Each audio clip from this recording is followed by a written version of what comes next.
E aí pessoal, tudo bem? Começando mais um vídeo por aqui, dessa vez para falar sobre Vitória e Cruzeiro, 0-0 no placar, pouquíssimo futebol nessa noite no Barradão, mas antes da gente entrar nos pormenores da partida, se inscreve aqui no canal, deixa o seu comentário, dá o like no vídeo, aproveita e me segue também nas redes sociais e compartilha esse vídeo com seu amigo tricolor, com seu amigo rubro-negro, porque aqui a gente sempre dá uma atenção especial para o futebol baiano. Queria começar esse vídeo com um rápido relato pessoal. Assim que eu cheguei no estádio, né, o tempo já estava péssimo, nublado pra caramba, era nítido que um temporal estava por vir e já tinha chovido bastante, né, o gramado já tinha poças d'água ali, o trabalho de drenagem estava sendo feito, né, aqueles funcionários do campo também estavam tentando ajudar ali a escoar essa água toda, sem muito sucesso, era nítido que a drenagem não estava assim tão boa nessa noite. E por acaso eu me sentei ao lado de um jornalista inglês que veio acompanhar essa partida, curiosamente, né, um jornalista da Sky Sports, que é um grande veículo de jornalismo esportivo lá da Inglaterra, e a gente ficou conversando um pouco sobre o jogo, realidade, Brasil, Inglaterra, etc., a Copa do Mundo de Clubes. Antes ali da bola rolar, a gente ficou matando um papo. E aí, assim que as equipes subiram para o gramado e ficou claro que haveria jogo, né? Na minha cabeça nunca houve essa dúvida, porque sei como o Campeonato Brasileiro funciona, mas assim que ficou claro que haveria um jogo de fato, que as equipes já estavam prontas para jogar, ele virou para mim e falou: nunca na Premier League um jogo aconteceria com gramado nessas condições e com essa chuva. Nunca. Tipo, perplexo. Ele não estava acreditando que realmente teria jogo naquelas condições. E eu cheguei a falar, né, pô, já vivemos situações piores. Mas, enfim, a bola rolou daquela forma e a gente viu o que aconteceu, né? Um campo completamente encharcado. No primeiro tempo ainda dava para fingir que tinha futebol, ainda dava para fingir que dava para praticar futebol ali no campo do Barradão. E as equipes até tentaram, né, mas as principais chances vieram principalmente pelo alto, né? O Lucas Braga teve uma chance de cabeceio, o Eduardo também levou perigo. A chance pelo chão foi do Cruzeiro com o Vidalba que bateu no travessão. E foi isso. O primeiro tempo foi basicamente isso, um outro chute ali desviado que vai para fora, mas era muito difícil conectar passes, né? Muito difícil. Mesmo algumas jogadas que pareciam um pouco mais bem trabalhadas, na hora do passe final a poça travava ou a água aquaplanava ali em alguma poça e acabava pegando mais velocidade que o esperado, se perdia. Então as coisas nunca funcionavam do jeito que as equipes estavam esperando. E a situação ficou ainda mais complicada ali nos 40 e tantos do primeiro tempo, quando o Eduardo dá um carrinho no Jamerson, até pela situação do gramado bastante molhado. A gente já tinha visto em alguns momentos da partida jogadores que deram carrinho ou que se atiraram para cabeceio, que eles saíam escorregando pelo gramado assim por metros e metros. O escorregão era muito maior do que o normal, né? Porque o jogador realmente escorregava, ele não conseguia se segurar porque estava muito escorregadio. E foi o que aconteceu com o Eduardo, né? O Eduardo dá o carrinho ali, ele acaba pegando mais velocidade do que ele gostaria, acredito eu na minha interpretação, e ele chega com o joelho esquerdo no tornozelo direito do Jamerson. E o tornozelo direito do Jamerson estava fixo no chão. É a receita completa do desastre, né? Porque não foram cenas fáceis de se ver, vi a jogada ali de perto, né? Ali da tribuna de imprensa, e o pé do Jamerson ficou solto, né? Todos os ligamentos rompidos ali do tornozelo direito. Com certeza não é uma lesão simples, mas a gente é claro que torce por uma recuperação rápida aí do lateral do Vitória, que vinha muito bem, né? Nos últimos jogos também fazendo boas exibições, ajudando a equipe, era uma das poucas peças de confiança do torcedor dentro de campo, não só hoje, como nas últimas partidas, nas últimas semanas. Era um jogador que vinha mostrando certa solidez para o torcedor e não havia essa necessidade de contratar um lateral esquerdo titular, pelo menos não havia na cabeça da maioria da torcida, né? Mas agora existe essa preocupação, agora existe essa necessidade, porque eu não acredito que o Jamerson irá se recuperar rapidamente. Acredito que ele volta ainda nessa temporada, porque não foi joelho, foi tornozelo, é uma coisa que demanda menos tempo, mas mesmo assim eu não acho que vai ser uma lesão das mais simples e que ainda vai ter todo aquele processo de adaptação, de readaptação que a gente já conhece, né? O Jamerson foi tirado de campo de ambulância, foi levado para o Hospital São Rafael, onde já fez cirurgia, inclusive, para começar o tratamento dessa lesão gravíssima. O Eduardo recebeu o cartão amarelo no momento ali da falta, mas assim que o árbitro viu a gravidade da situação, ele trocou a cor do cartão e aplicou o vermelho para o jogador do Cruzeiro. E de imediato eu queria pular rapidinho e ir para o pós-jogo, que eu conversei com alguns torcedores do Vitória e eu percebi muita indignação quanto ao Eduardo, né, de o que ele fez foi um crime, aquilo é uma atrocidade, isso não se faz e etc e tal, esse cara tem que ser punido, pegar um gancho gigante, ele tem que pagar o salário do Jamerson, coisas e coisas nessa linha. E eu acho tudo isso bem desproporcional, sincero e honestamente. O principal culpado pela lesão do Jamerson, na minha sincera e humilde e modesta opinião, não é o Eduardo, é a CBF. É a CBF, é a falta de organização que a gente tem no futebol brasileiro, porque não é, não é cuidadoso, não é saudável, não é digno que a gente tenha partidas de futebol profissionais da primeira divisão do futebol brasileiro sendo disputadas em um gramado naquele estado. Não é digno para com os atletas. Põe em risco a integridade física dos protagonistas do jogo. E cedo ou tarde isso iria acontecer. O Jamerson teve um infortúnio aí de ser com ele, né? Uma grande má sorte por parte dele. Mas o Eduardo com certeza não foi na jogada para lesionar o Jamerson. Ele acaba calculando mal o lance, pega no carrinho, mas ele veio com muito mais força do que ele desejava. Com certeza, não tenho a menor dúvida disso.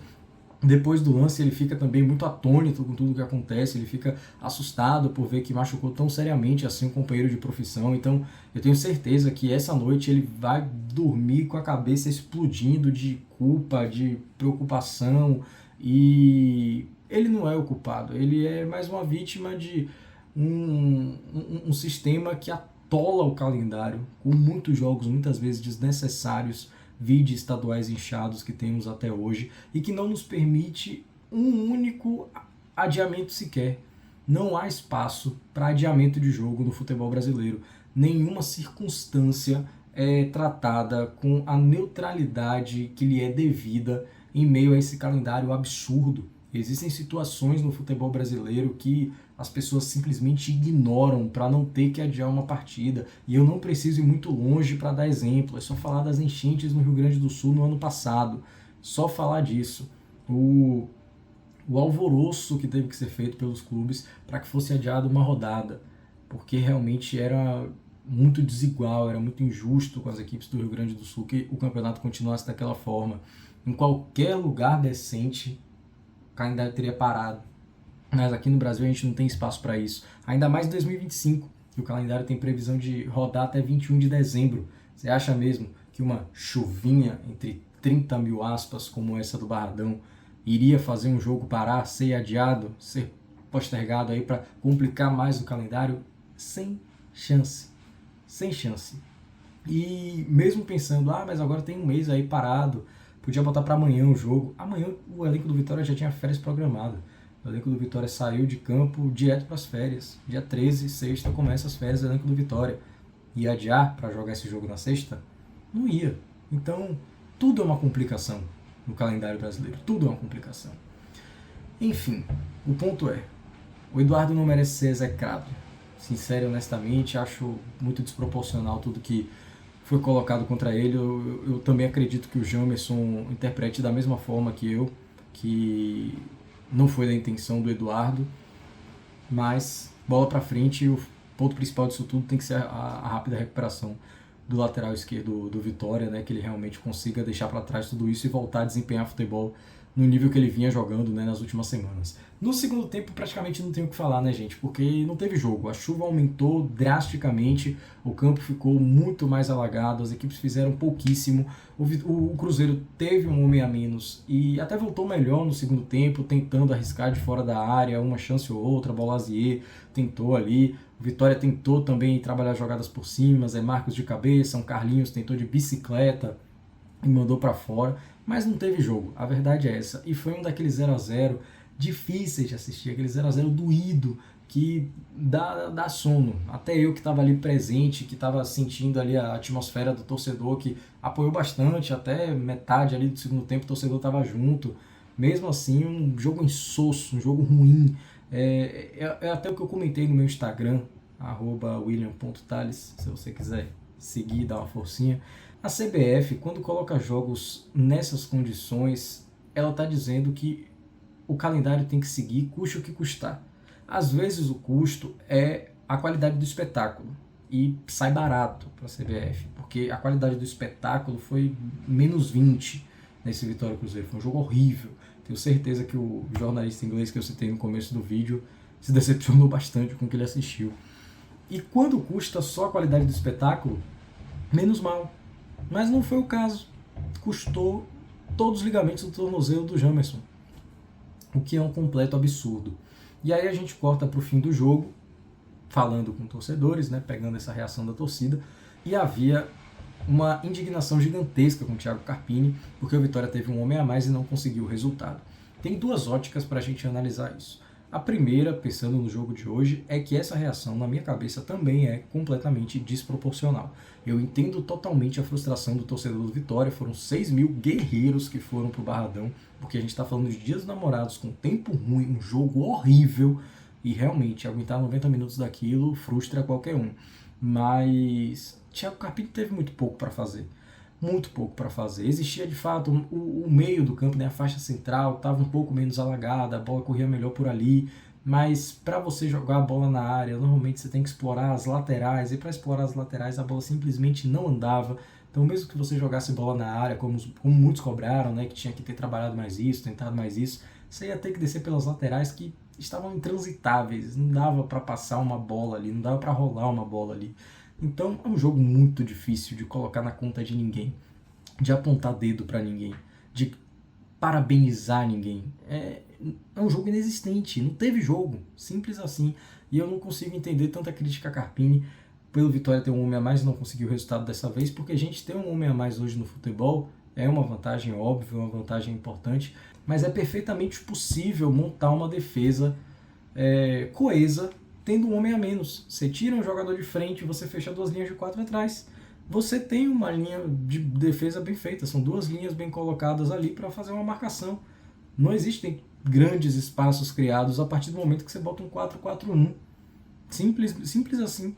É uma questão de um jogo que é muito mais complexo do que parece. 11 contra 10, então estamos em grande vantagem, vamos ganhar automaticamente. Não. O time tem que trabalhar de forma muito mais inteligente, o time tem que cansar o adversário de fato, tem que explorar espaços das melhores formas possíveis. E com o gramado nessa situação, não tem tática, não tem inteligência, é só bola para frente e veio no que dá. Ninguém estava pensando em pormenores táticos ali, nem em campo, nem fora dele, o técnico Thiago Carpini. Então, acho exagerado. Porém, como eu falei, são dois lados. E o segundo lado é que é a terceira vez que isso acontece. Foi assim no Bavi, foi assim contra a Universidade Católica no jogo que custou a eliminação do Vitória na Sul-Americana. Essa é a terceira vez. E aí, de fato, quando você toma uma porrada, você toma duas, na terceira já fica um pouco mais insuportável, né? Já fica mais difícil de aguentar. E o torcedor do Vitória parece ter chegado ao limite, ou está chegando ao limite, com o técnico Thiago Carpini. Como eu já pontuei aqui, a gente está chegando nessa pausa do Mundial de Clubes da FIFA.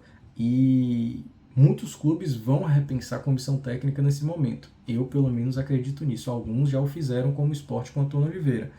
E talvez o Vitória também esteja fazendo esse momento de balanço. Eu acredito que Carpini continua no comando, mas se houver incerteza, insegurança, o momento de mudar é agora.